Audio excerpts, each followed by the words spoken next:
बिस्मिल्लाहिर्रहमानिर्रहीम। अस्सलाम वालेकुम दोस्तों, PSC द प्लैनेट ऑफ एयरकून चैनल में आपका स्वागत है। जैसा कि ये Q6 पीस है, इस पीस में फ़र्क ये रहता है कि जैसे आगे इसमें नेट है और पीछे आप देखेंगे तो ये बॉर्डर पार्ट होता है।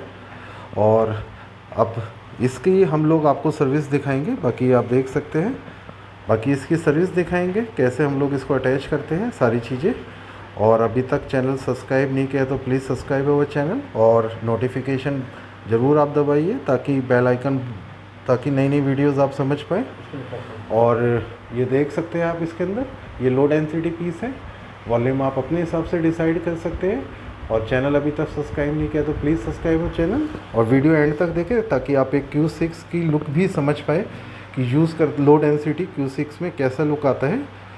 और अगर फेसबुक पे देख रहे हैं तो उसको लाइक और शेयर ज़रूर करें। और चैनल अभी तक सब्सक्राइब नहीं किया है तो प्लीज़ सब्सक्राइब अवर चैनल। और जैसा कि अभी हम लोग इसको अटैच करने वाले हैं सर्विस के अंदर, ये आप इसका सारा देख सकते हैं, ऑक्सीडेशन वगैरह। ये आप इसका बेस पार्ट हो गया है। और स्टार्ट करते हैं वर्कआउट को, इसको स्कैल्प पे फिक्स करने के लिए। Let's start the workout.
Yeah.